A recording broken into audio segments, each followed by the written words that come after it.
You guys are going to freak. If you ever wanted to be a unicorn, this is definitely it.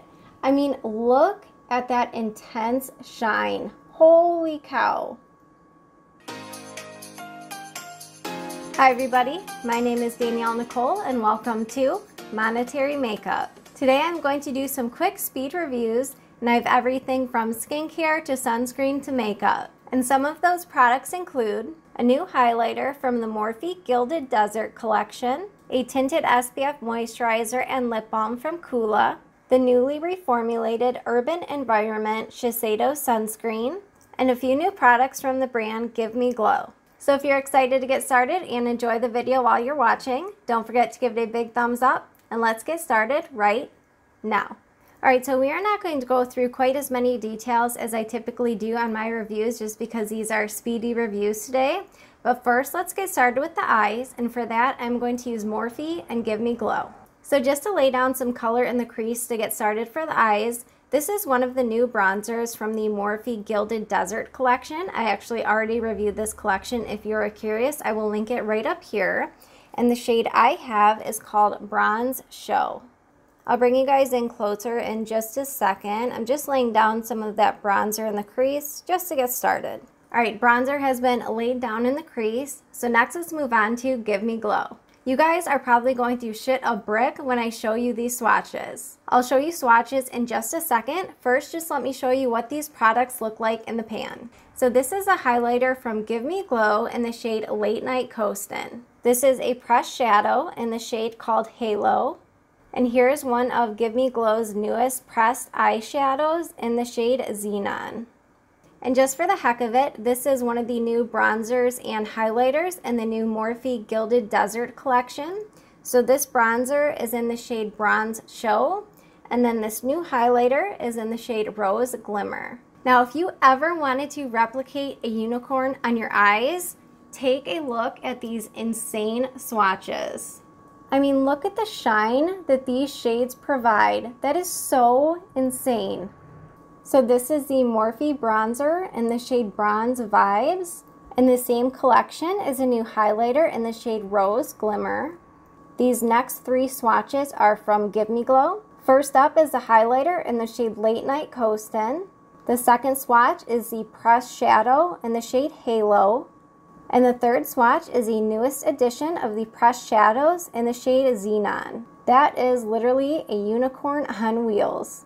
So this is the newest shade called Xenon. I mean, look at that sheen. Alright, I'm just going to press this on the lids to get started. I do find this formula works best with the finger. Oh my gosh. Can you guys see that? Alright, well, I will show you up close in different lighting in just a moment here. But I mean, look at that shine. That is absolutely stunning. And I bet this new Xenon shade would be beautiful with a black base under it. Alright, I cannot wait to show you guys what this shadow looks like up close in different lighting in just a minute here. But next, let's move on to the skin. So this is the newly reformulated Urban Environment Shiseido Sunscreen. Now, I'm probably not going to be able to do a wear test today, and I'm not going to be outside or anything, so I'm not going to apply a ton of this sunscreen, but just enough that way you can see what it looks like on the skin. So this sunscreen is oil-free, has hyaluronic acid, has SPF 42, and is water resistant up to 40 minutes. Now, here's the thing. They market this sunscreen as having a matte finish. I completely disagree. I think it has more of a satin, almost luminous finish, so I will show you right now. So it is slightly tinted, but barely, just enough to offset the white cast. It does have kind of that sunscreen scent to it, but it smells pretty good. It's not just like your traditional sunscreen smell. I don't know, I really like the scent of it. Now this sunscreen, it doesn't feel greasy by any means, but it does have a little bit more of almost that lotiony texture to it. But this is quickly becoming one of my new favorite sunscreens. So I would say it provides a nice luminous glow. There's no glitter, no shimmer, anything like that. Now what I do notice is that there is a slight white cast when you first apply it. However, after it has had a few minutes to sink into the skin, it does dissipate. Now, I don't know that I would recommend this sunscreen if you have a deep undertone. If any of you watching do have a deeper skin tone than me, then definitely let us know down below. You guys are probably going to laugh, but this felt so nice going on. I actually keep a lot of my cream makeup and skincare in the fridge, so this was really cooling going on. I feel like this would be a great sunscreen if you have dehydrated or dry skin and also possibly mature skin, just because the way it applies with the hyaluronic acid, it definitely is moisturizing, but it's not super greasy. Alright, next I have two products from Kula to review for you guys. Now, if you have a fair, cool undertone, you are definitely not going to want to miss this product. So this is called the Resilience Tinted Moisturizer, kind of like Rosilience, but Resilience.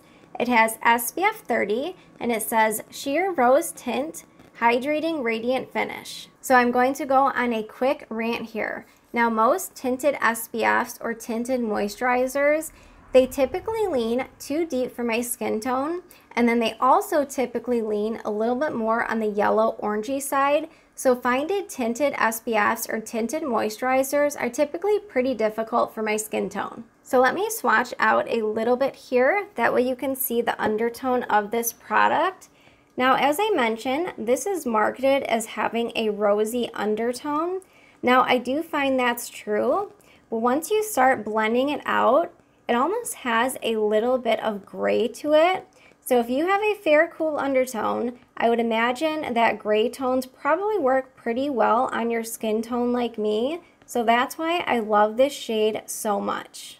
All right, you guys, so this is a beautiful formula. I do find it has a slight tint, but it's definitely not too much. And it is so hydrating and moisturizing on the skin, but it doesn't have any of that greasy feeling to it. Now, this does have a rosy scent to it for sure. So if you are scent adverse, just keep that in mind. I do find it dissipates once you actually apply this tinted moisturizer, but did just want to mention it does have a rosy scent. All right, so do you see what I mean? So I have nothing on this side. So I feel like it provides just the right amount of tint. It's definitely not overly tinted, but there is certainly a little bit of that cool rosy shade to it. So no tinted moisturizer, tinted moisturizer. Just for the heck of it, in case any of you out there do like to use your fingers, let me just do that for you for the other side, and then I will finish off with the brush. So I do find it blends quite well into the skin either way. I'm just kind of more of a brush or sponge person. And it feels so hydrating, but it doesn't have any of that greasy residue that I just cannot stand on SPFs. Now, I actually always have quite a bit of redness to my skin, and I feel like it did a pretty good job at covering that up. I also have a blemish right here, as well as a spot on my chin. You can certainly still see those spots, but I feel like it has pretty decent coverage. All right, next let's move on to the new Tinted Lip Balm from Kula. So this does have SPF. Now the shade I have is tinted, so this is what it looks like when you open up the tube. Now they do have a clear shade. I just decided I wanted to pick up the tinted shade. However, I do find when you apply this to the lips, it really doesn't have that much color to it. So I feel like just like the tinted moisturizer, it has just a slight tint. Now I actually quite like that because when I wear lip balm, I often go like this. And sometimes when I do that, the pigment can kind of go outside of my lip line and it looks a little bit funny. So I feel like this has the perfect amount of tint and it has SPF. All right, I did add mascara, the Essence Double Trouble, to the upper lashes, and I just put a little bit of this bronzer on the lower lash line. So I want to see if the shade Halo from Give Me Glow will pop out enough for an inner corner highlight. If not, then we will use the highlighter. All right, so just wanted to note how my skin is looking right now. So I do feel like this COOLA Tinted Moisturizer, it does leave a nice dewy, radiant finish. So this is what we are looking like so far. So the reason I'm mentioning that right now is because I want to revisit the Westman Atelier Vital Skincare Press Powder. Now, just in case you missed my review of this Vital Skincare Powder, long story short, I didn't have the best experience with it.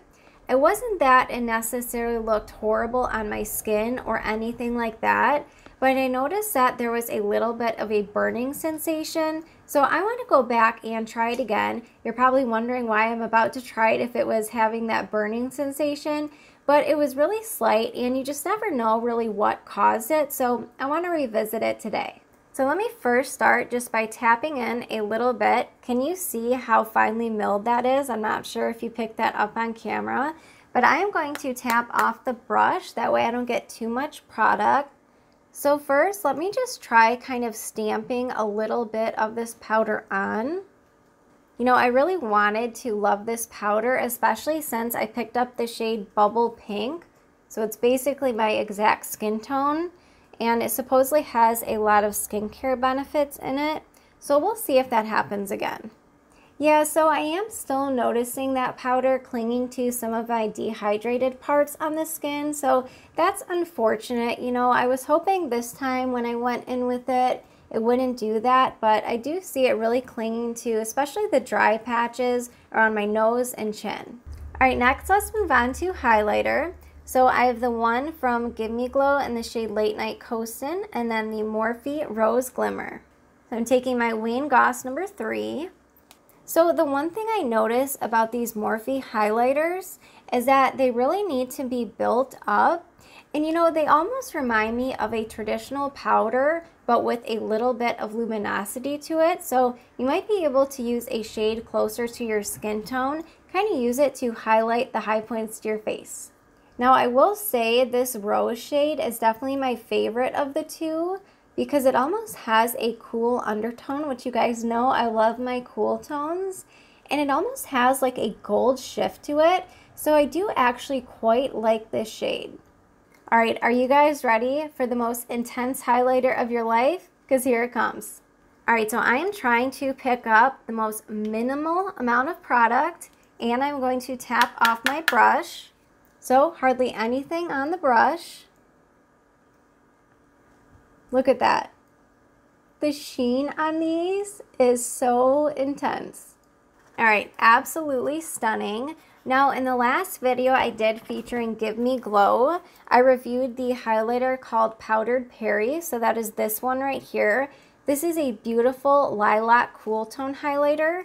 And this Late Night Coastin, I do feel like it does also lean on the cool side, but it almost reminds me of Pat McGrath's Incandescent Gold 002 because there's just sort of a hint of gold to it, but it still leans on the cool side. So I have a feeling I'm not going to have any issues hitting pan on these products. All right, lastly, let's do this. Let's take that Morphe highlighter, and I'm just taking a stipple brush, and I want to see if I can use this as a blush, because it does have luminosity, but it also has that pinky gold hue to it.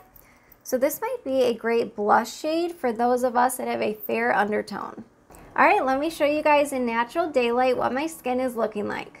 All right, hopefully this is going to be enough sun to do a quick little recap about all of these products. So I just wanted to show you what my skin is looking like in the natural daylight that I do have left for the day.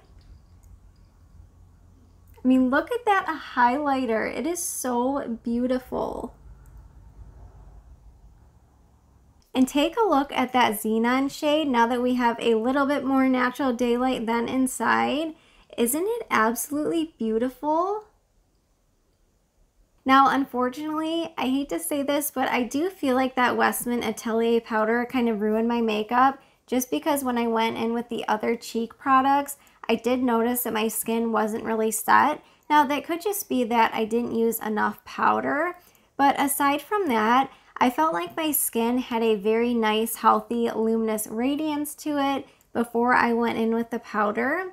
And even though it still has some of that, all the areas that I have that dehydration that I constantly talk about, you know, it's just really clinging to those spots pretty bad. So at the end of the day, that powder just isn't for me.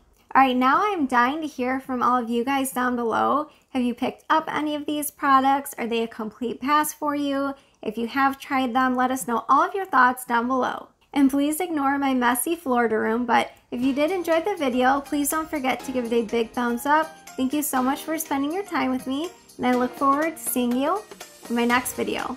Bye guys.